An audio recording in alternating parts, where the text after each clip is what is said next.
Welcome to the Stats on Stats Pod. Yeah. Insert banter here. Hi, Samantha. How are you today? Hi, I'm doing well. How are you guys? Yeah, it's a vibe. So, do you have any cool plans for today? Um, no, I'm we're actually moving in a couple weeks, so we're gonna be packing this weekend. So, I mean, if that's pretty cool, I guess. Moving, but are you staying in the area? Yeah. No, we're moving like 7 or 8 minutes just away from our current place because they built like a Coca-Cola factory very close, and it's made the traffic horrible by our apartment, like our current complex. And so we're going away from that. But yeah, we like the area a lot. Still in Tampa, so it'll be nice. Yeah, I feel like we could definitely have a full-on conversation about this. When we bought our house, there was nothing. And then they decided to put a high school, middle school right across the street from us. And so now between the hours of like 7:30 and 9 o'clock, we can't really leave our neighborhood, but we don't have to Yeah, dive. exactly. And I feel like there's no warning either. And it's like very random. Like it's like out of nowhere. It was like, oh, we're building a Coca-Cola plant right here. I'm like, okay. Yeah, like I didn't agree to that. Anyway, let's go ahead and get into it. Do you know what's going to happen before we ask you the hard-hitting questions? The R&B thing. I thought that was what you meant by the hard question. So Oh, okay.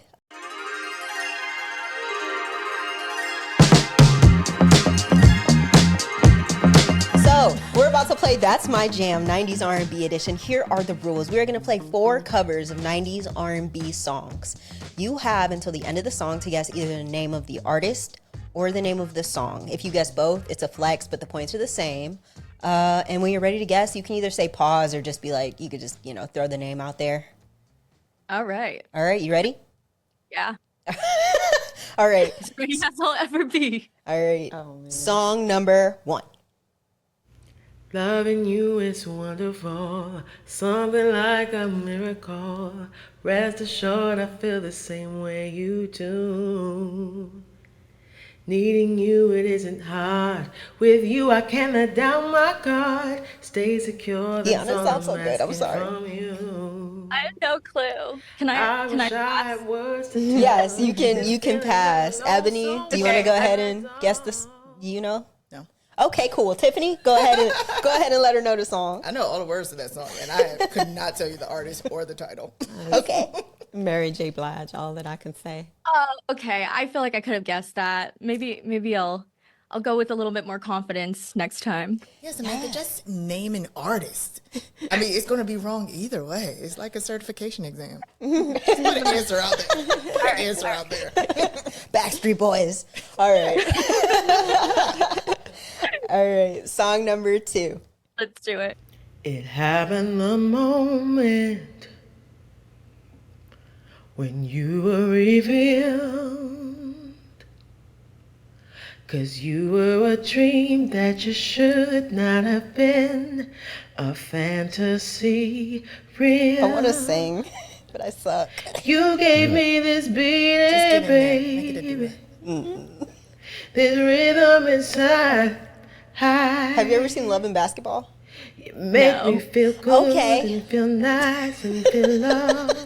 Give me paradise. Come on, Samantha. Any answer. No clue. I'm telling you. Okay. All right. Go ahead. You can stop the song. Stop the song. Actually, I was telling my boyfriend how nervous I was just for this part, and he was like, "All right, we're gonna study up some 90s R&B tonight." But I was like, "No, I'm gonna go in and I'm just gonna be realistic here." I have no clue. It's cool. We've had people come in with like a list of names and just like point and be like, so you're good. Ebony, do you know this one? Tiffany, go ahead. It's Maxwell. I don't know the. How do you say the Ascension? It's Maxwell Ascension. It don't matter. It's Maxwell. Song number 3. You're just too good to be true. Can't take my eyes Take off my eyes of off you. of you. You'd I be know like that one. heaven to touch. Hey, I wanna okay. hold you so much. At long last, love has arrived. I should get extra points for starting to sing. You actually already guessed the name of the song. Yeah. So there you go. She on the board. Boom. Lauren Hill, Can't Take My Eyes Off You, right? No, that's not the name of the song. I Okay. don't remember the name of Whatever, the she song. got Yeah, this. it is. I Okay. started singing. I should get extra points. Yeah, 1. She's on the board. All right, last song, song number 4. Sometimes it's soft as a misty rain Can you sing that that? gently touches my soul. You're good? I said I do sing. Oh. I think good It is goes subjective. the fire that burns in me. Yeah, I don't know this one. I simply Okay. lose Ebony knows this one. control. Who is it? So just rain down I'm gonna on go me. with SWV, Let your Rain Down on love Me. just fall like Is that it? raindrops It's definitely SWV. on me. Yeah, it's right down on me. Okay, ding, ding, ding for Ebony. First of all, I had to look it up, so I already got the points. All right, cool. All right, so you got 1 out of 4. That's actually better than most. So That's not bad. I could have whipped out my Shazam too, but I didn't. to this day, I don't understand why people don't, but it's fine. Whatever. Because they think it's cheating. And There's no rules against it. Exactly. you going to jail? They think it's cheating. It's a level of integrity for the game. If I found a lottery ticket on the ground that didn't belong You to wouldn't me, be like, hey, is anyone around here miss? No? Okay. that's what I'm saying. Anyway, all right, let's jump into it. Let's get into the reason people are actually here. What's going on, everybody? If it's your first time, welcome. If you already know the vibes, welcome back. I'm Jordan, aka Jay, aka the chosen one, aka Big Stepper, and I am here with 2 co-hosts today. I'm Tiffany B. We are always excited that you're here for an episode of the Stats on Stats podcast. And let's get into Ebony. Hi, I'm Ebony, and I co-host the Dem Tech Folks podcast. And Tiff and Jordan were so kind enough to invite me today. Who you is though? What you do? Oh, that's a great question. Mostly look for wealthy benefactors, but also I'm a chief cybersecurity officer. Ding, ding, ding. Awesome. Okay, and as always, we love to get here and talk to leaders in the technology, IT, cyber spaces, and we have one of those leaders with us today. We are going to let her tell us who she is, where she's at, where she's from, what she does, and how long she's been in her role. Yes, and thank you so much for having me. I'm super excited to be here. My name is Samantha Ramos, and I'm a Cybersecurity Operations Manager currently. I focus in the GRC space, and I've been in this position, or not position, but in the field for about 5 years now. I'm currently at Embark Collective, which is a super cool co-working and incubator space in Tampa Bay. I'm in their podcast studio for the first time, which is super cool. And I'm originally from New Jersey, actually. I moved here 8 years ago. And I moved here for school, and then I just ended up staying here because I hate the cold and I hate snow. So I'm here. And, since I moved here, the opportunities in cyber and just in tech in general have just been booming. I moved here at the perfect time. And I think now a lot of people are as well, specifically for the tech and the business area. We're growing so much as a city and as a community.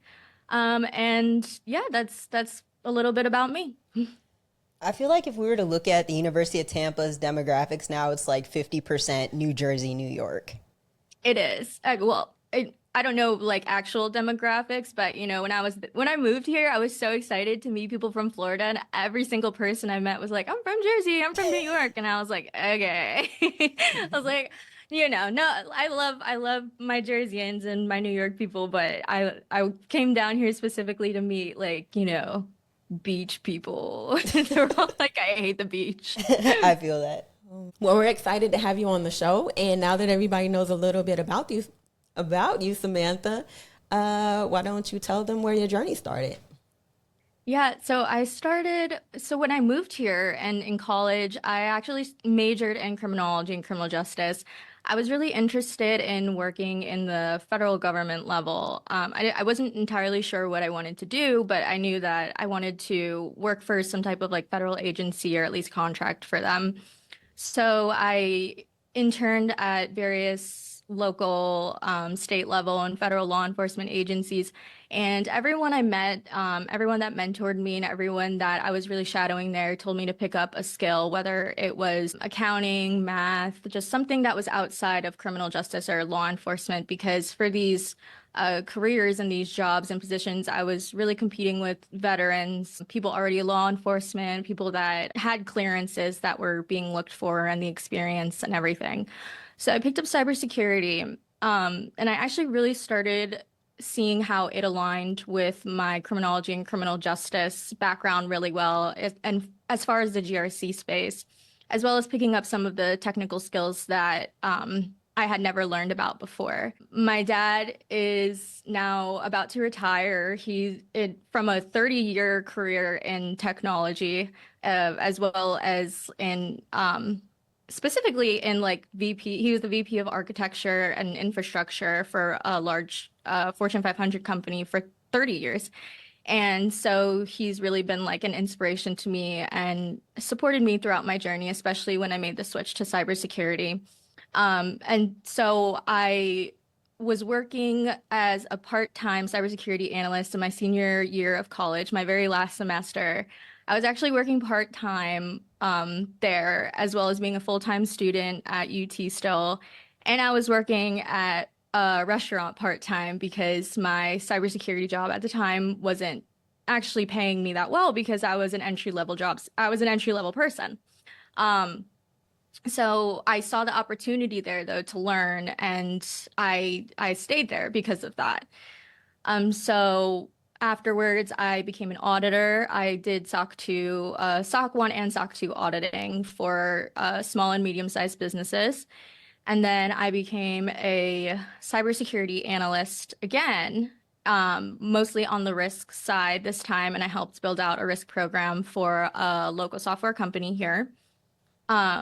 And then while in that position, I was promoted to an information security manager. So I continued to help build out the cybersecurity risk program there. And then I moved to the Florida Cancer Specialists and Research Institute as a cybersecurity risk manager there.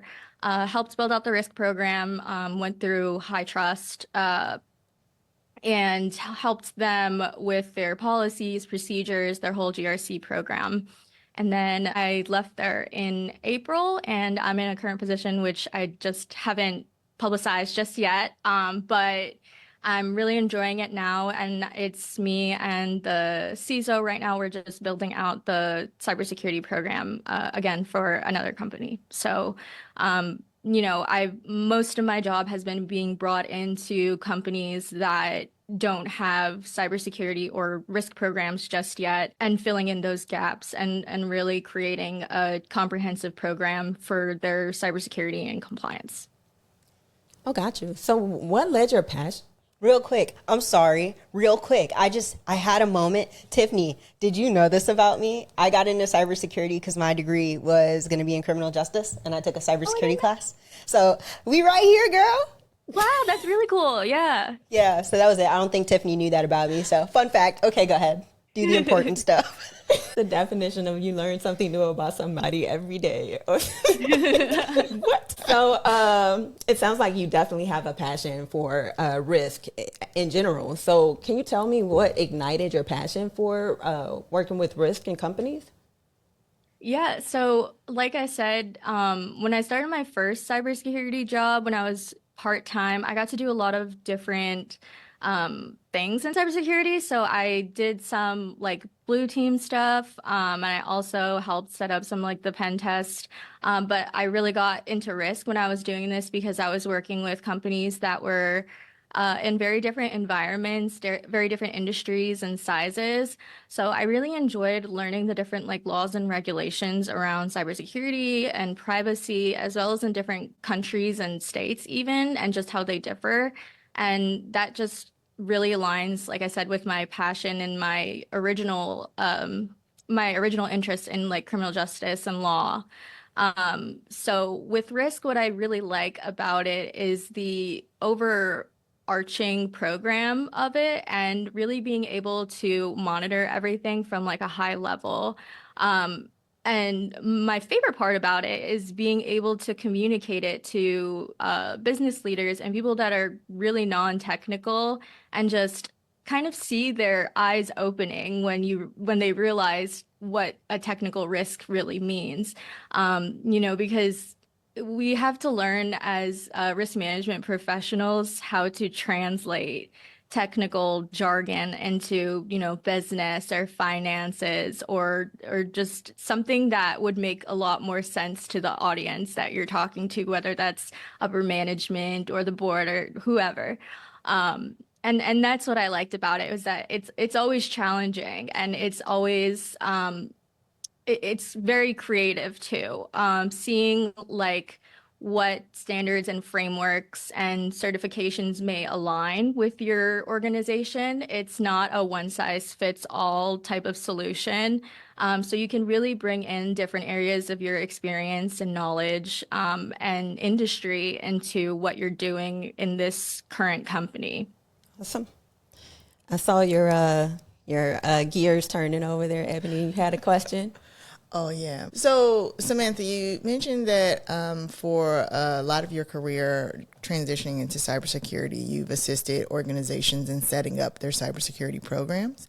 And one of the things that you just mentioned was how to establish and communicate risk effectively across multiple audiences. What are some activities that you engaged in to really build that particular skill? Yeah, and a lot of what risk involves is getting to know the business and having to know business in general, and this goes for industries too, whether you're working in the federal area or government area, or you're working in like the private sector, you really have to know the business itself. So I actually spend a lot of time reading like business books, and this is really crazy because I actually hated business. Like business class was my least favorite class at UT.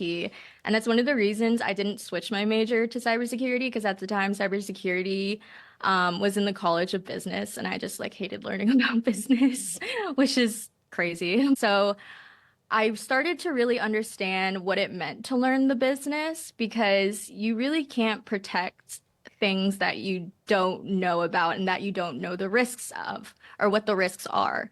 So, I spent a lot of time learning about what the different departments did within the business. There's always a learning curve when you go into a new company. But part of that learning curve is also the culture. So learning about how employees communicate with each other and communicate with customers. Each company uses their own jargon and their own terminology for different things. So getting to know who does what and the processes of like who does what within the company is also super important.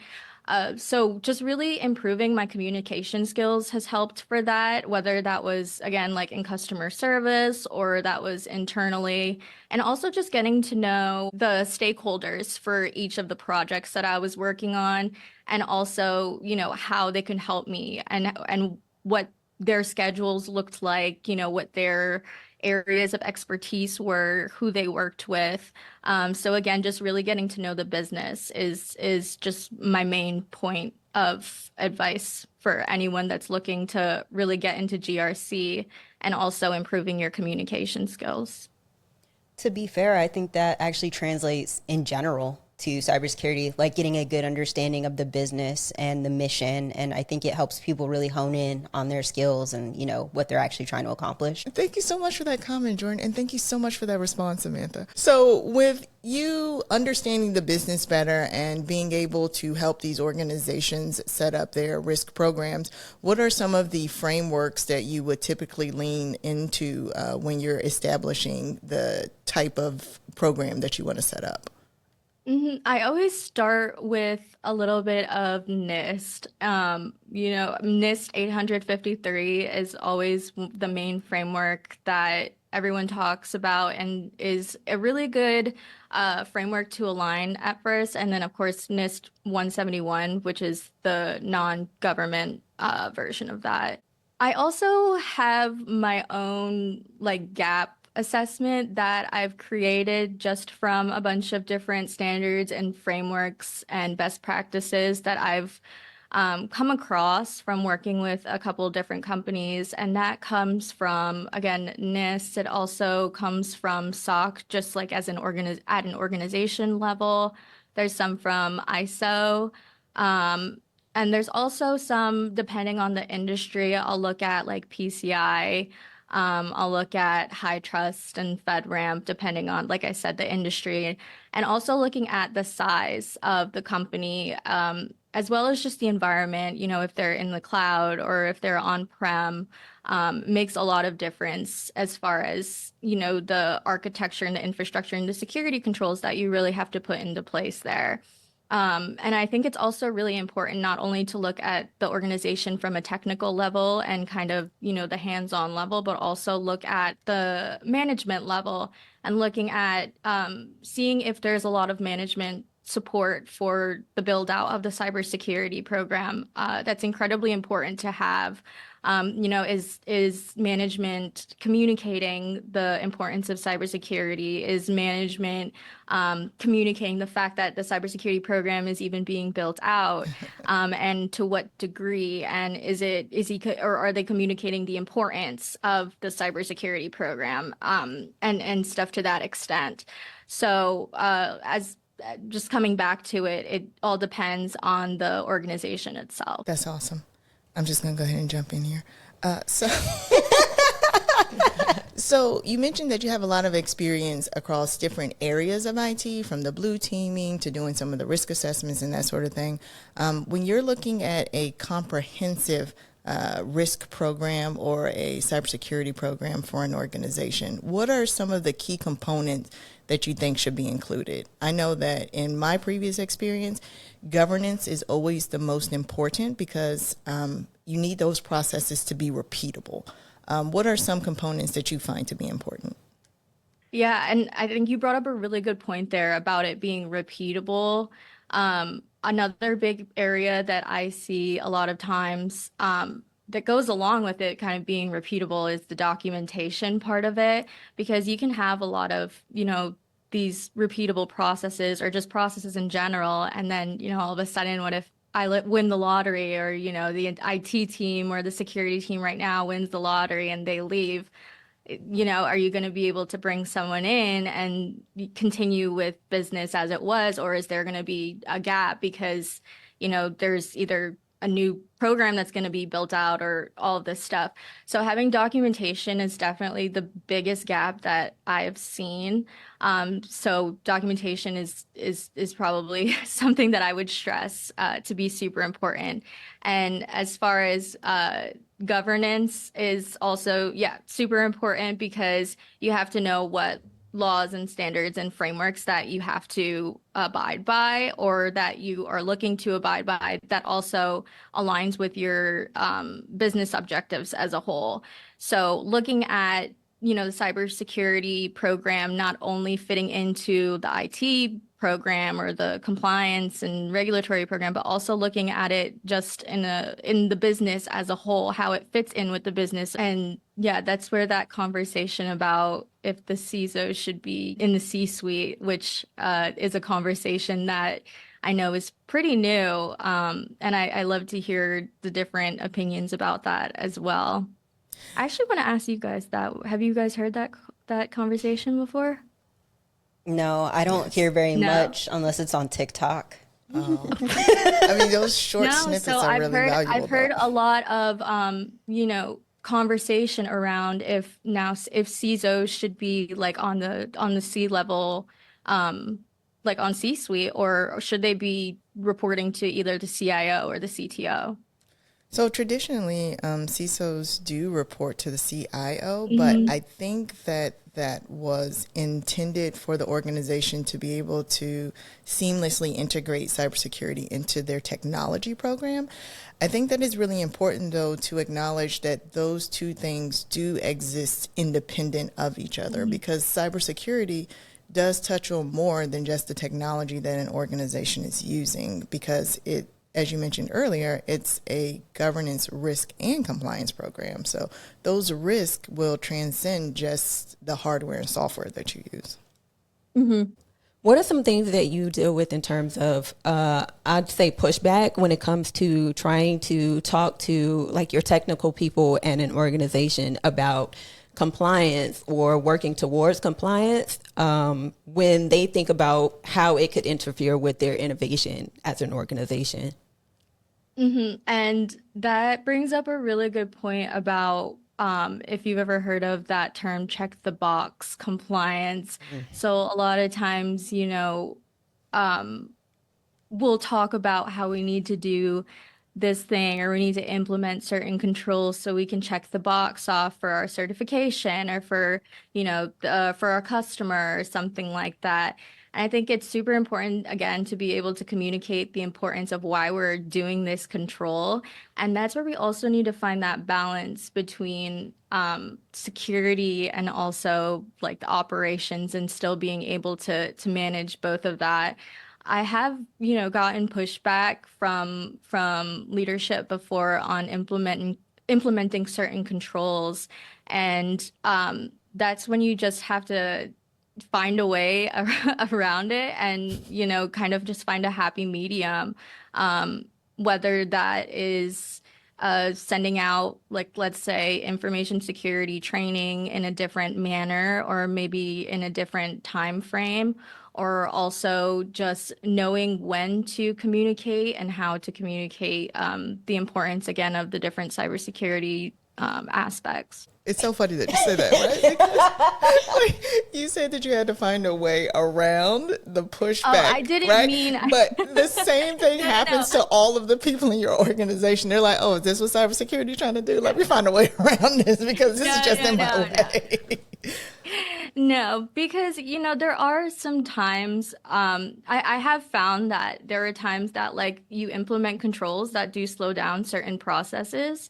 And that's when you just have to get with the people whose processes you're slowing down and find a way, not around the control, but just find a compromise for the control, like how are we going to keep this secure, but also make sure that we're performing our operations efficiently. Gotcha. Have you ever had any instances where your team hasn't had to go to another team that does development? You've had a team from development or say HR or something else within your organization that came to you and said, "Hey, we have these processes. We know that we should be compliant with what we're doing, but we want to start this from the beginning of our project." Yeah, absolutely. And that is what is the best practice and the best type of that's like the dream there. So for me as like someone building out the security program, right, is when you're building something out not security related, is you want to have security in mind at the very beginning. And that's why, I always stress that when you're building out a program or a application or your software, to build it out secure, like from the beginning. As far as the HR, like I know you mentioned the HR processes and they would come to me and be like, "We want to build this out securely from the beginning." There's definitely a way to do that. And to be able to, like I said, communicate that and just be able to talk about the different ways that you can, I guess, secure the processes before even starting in a non-technical way is super important, because there's controls that you can put in place that aren't technical that you can implement for like HR processes. For example, there's like access controls, right, that we can put into place in HR processes when someone's onboarded. And that's at the very beginning of a process. And then throughout that person's employment within the company, it's like we're doing those access reviews, we're doing those permissions reviews. So that's a process that you start at the very beginning. And again, with that I would stress again, and the importance is when you're starting to build out that program is to document all of that, because you're going to have new people coming in that are going to take over these processes, and to start that from the beginning again, making sure everything is secure and making sure everything's being done to best practices and to organizational policies and procedures is just honestly the best thing that I could say could happen. Gotcha. Can I ask a question? No. I'll allow it. All right, so I'm gonna shift us a little bit. Something that, you know, a lot of people getting into cybersecurity, it seems to be the theme right now, especially when you talk about the really popular $20,000 boot camps that pitch like, oh, in like 6 weeks you're gonna get all these technical skills and then get a job. It's Only 20,000. Yeah, for only $20,000 in 6 weeks, you're gonna gain technical skills and get a job as like a cybersecurity analyst, right? Making six figures. And I think something that flies under the radar is, you know, GRC. And I know you said that that was kind of something that you wanted to talk about, is GRC being a really good entry point for somebody who's newer wanting to get into cybersecurity. Do you mind kind of sharing your perspective on that? Yeah, absolutely. And so, like I said, I came from the criminology and criminal justice background, and for me, that really aligned with the role of GRC as far as understanding the laws and frameworks and everything like that. But there's a lot of skills that go into GRC that don't have to do with technical skills at all. And I really like GRC because you could start learning about it today. As we mentioned, GRC is not just like, there's not just one GRC position. Just like cybersecurity has a ton of different positions, GRC itself has a lot of positions as well. We have governance, risk, and compliance. So within all of those, there's so many different jobs that require different skills. When I started my position at Align, that's where I was a SOC auditor at, we were in a hiring class and it was, I think, like 22 of us or something. And I don't think there was anyone that was like a cybersecurity major, really. There was a lot of accounting and business majors, criminology and criminal justice. But at the end of the day, we were all doing the same job and we were all good at it because we had the types of skills that were needed in that area, which were, again, communication, project management. We were really good at time management, so handling our projects, analytics, and being able to read and write really well. So those are just a lot of different skills that are non-technical. And I think the most important skill that you can have as someone in GRC is your willingness to learn more and to read more and learn more again, and to just learn how to implement frameworks and align them with your company's objectives. Have you found that working with GRC, you've learned a bit more about some technical parts of the organization? And if so, like, what would you recommend someone else in terms of, like, these are some things that you'll definitely learn if you're planning to move into a more technical role? Yeah, of course. Definitely in GRC, you learn a lot more technical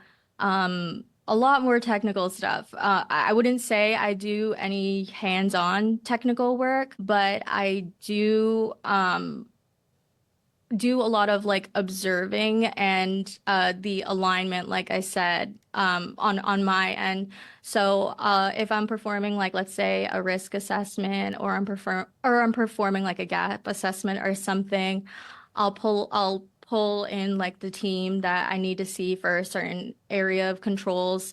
And I'll say, hey, can you screen share and show me this process of how you do things, or show me how this is built out, or show me this procedure that you have in place here, show me this network diagram. So you really get to learn the technical ins and outs of the different applications that you use, or the different architectures, where everything lives in or outside of the business itself. You also get to learn a lot about just the information and like the data that your company holds as well, which gets into a whole nother topic. But it's a really interesting position where you're just doing a lot of like observing and seeing where your company fits into these different frameworks and standards. I think Ebony has a hot take on this. A hot take. Didn't you have a hot take? Integrating. Really? On integrating. I thought she had a hot take on this earlier. Did I make that up? I think you did make that up. You try to put me on the spot. That's fine. I'll make up a hot take. I'll make up a hot take. That's how good I am. No, you mentioned something about focus on the C and not the. Oh yeah. That was my soapbox earlier. So Samantha, we were discussing GRC in general. And I was telling Jordan and Tiff and Anthony that I think that GRC puts a heavy focus on the C without understanding and establishing the G and the R on the initial. And so when we're looking at the compliance piece, as you mentioned the NIST framework earlier, we look at the controls and we make sure that our implementations meet those controls. But it's important that we understand the risk of those controls, whether to implement them or not implement them, but then to more importantly establish that governance on the front end so that it's repeatable and not personality dependent, like you said. Because when I win the lottery, I'm not coming back. Exactly. Yeah, I really like that. I like that take on that. Yeah. Oh, it wasn't that hot. Dang. See, I knew there was a hot take. I thought It was lukewarm. I'll try harder. Okay. There's something else that in our sync you talked about you wanted to get into, and Tampa Bay Techies is in networking, something that really matters to you. So could we talk about Tampa Bay Techies and how that started? Oh, yes, of course. So, Tampa Bay Techies, we are a nonprofit organization, and our goal is to connect the Tampa Bay technology industry. We do that. We provide a network of resources. We host events that connect C-level executives as well as business owners with entry-level job seekers and students. And we also just provide a supportive community. So we host like monthly events. We do study groups. We also just started, or we're going to be starting next week, some regular socials just to get everyone together. And we also are probably going to be hosting another panel before the end of the year. And our goal really is to just make sure that everyone, like regardless of their background or where they came from in the community here, has the resources that they need to excel in the field. And so I think what's really important there is to make sure that we have resources for every type of learner.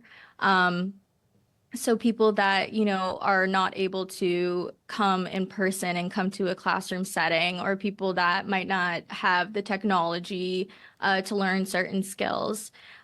So we help provide all of that by connecting them to the resources that they need.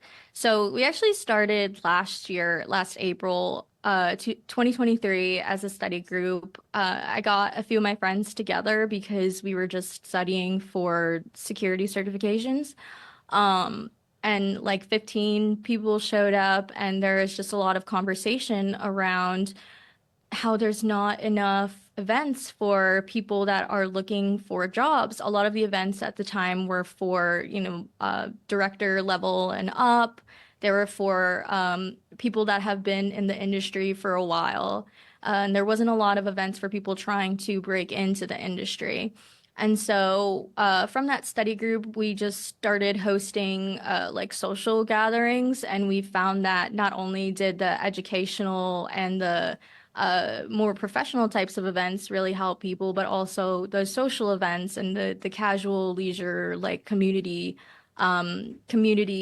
like just related events really, really helped people. And so that's where our focus on community really, really came to be. It's really interesting that you started it for people who are trying to get into technology. How did you find a way to kind of bridge that gap between people who were interested in technology and then also bringing leaders and maybe mentors into the networking events that you had? Ooh, that was a good one. I'm curious too. So I have always been like super duper outgoing, and I always attended like any event that I could find, that even if I wasn't the target audience, right? I was just like, if I can learn something there, then I'm gonna go.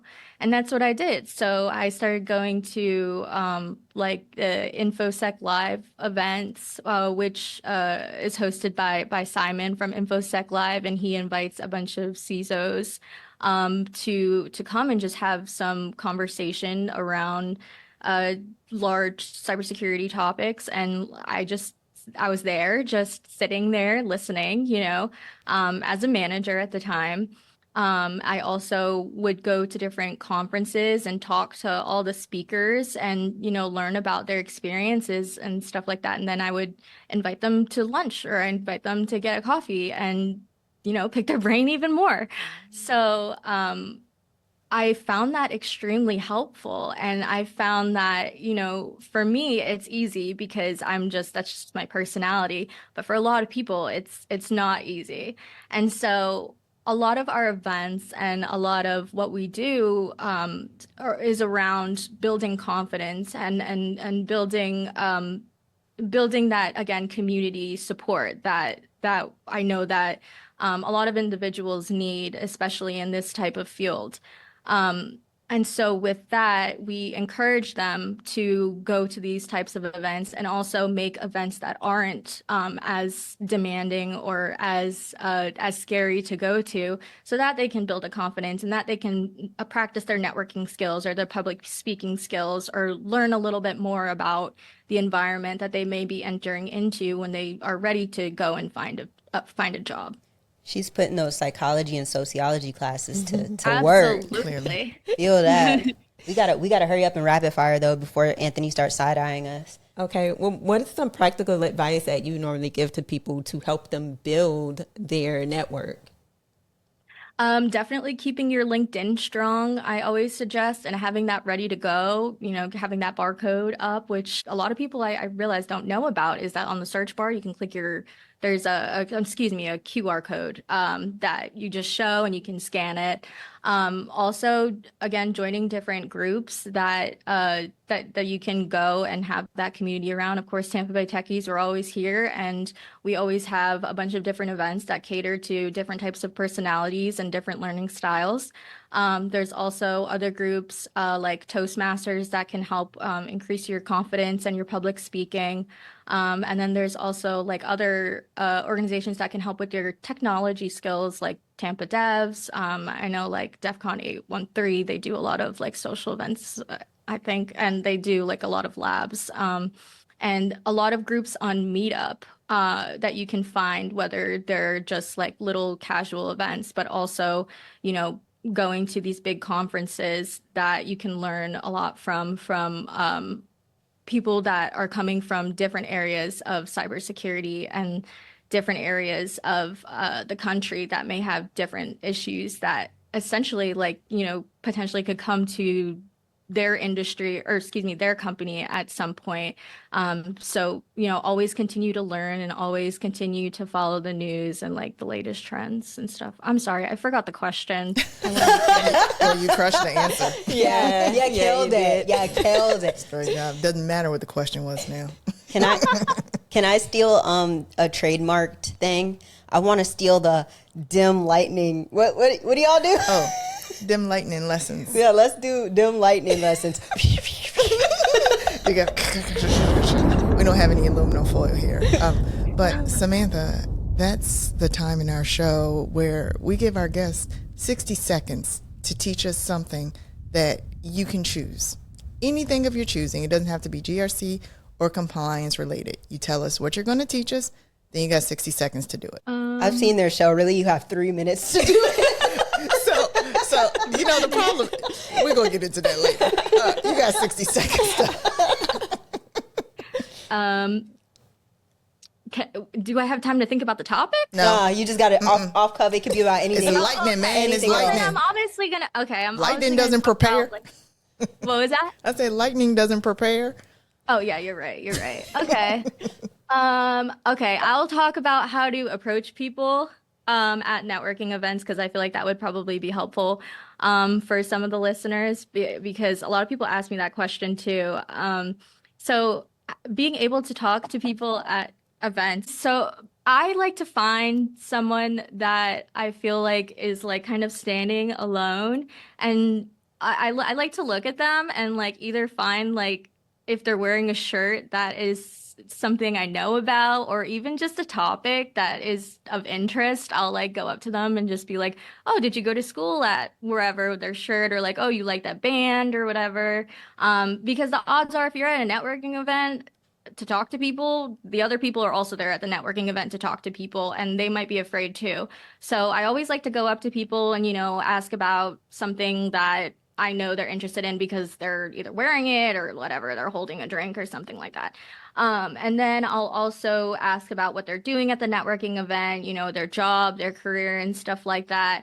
And whenever I go up to someone, I always go up with intention, and I always try to be like, is this someone that, I'm trying to network with so that I can find another position or something like that, or another work or another like job, or am I trying to find another colleague to bring in essentially, or am I just looking for another person to help support me at this time? And there's a lot of, thoughts that run through my mind when I'm going into these networking events, especially when they're like the larger ones, like conferences and stuff like that. But again, I think it's very important to go into networking events with intention, and also just feeling your best too, because I've been to networking events where I just like feel horrible. Like, it's been a really long day and the last thing I want to do is to talk to people. So just knowing your limits as well, and knowing that like if you have a social battery like me, you don't have to push yourself too hard. And it's always good to take a break and to take a rest, especially when it comes to like networking and putting yourself out there, because that can be extremely, extremely tiring. That's good advice. So before we officially wrap it up, can I ask you guys real quick, how do y'all approach people at networking events? I already told you. I make a joke. I find a way to like do something silly That's when a I good one. see somebody. As a matter of fact, I had some Skittles and I used Skittles when we were at DEF CON? No, the one with Evil. Render. Yeah, when we were at Render, I just walked around with Skittles and was like, "Hey, you know where I can find food other than these Skittles?" And people were just like, "Oh, you're coordinating meet cutes? You're coordinating meet cutes at networking events. I love it. That's great." No, I don't talk to people if I can if I can help it. But I usually will disarm them with kindness. Just find something nice to say, because everyone likes to be complimented, and then they want to talk more about themselves, and then you don't really have to do anything. And they feel good about that interaction when you leave, and they'll remember you. That's facts. I just walk up to people and be like, "Can we socialize?" I mean, that's straight to the point. That's I like it. Can we socialize or not? I'm like, I don't know. Can we? Are we allowed to do that at this event? Anyways, let's go ahead and wrap it up. So I want to say thank you. Thank you so much for your time. Like, we know time is currency, so we really hope you feel that yours is well spent.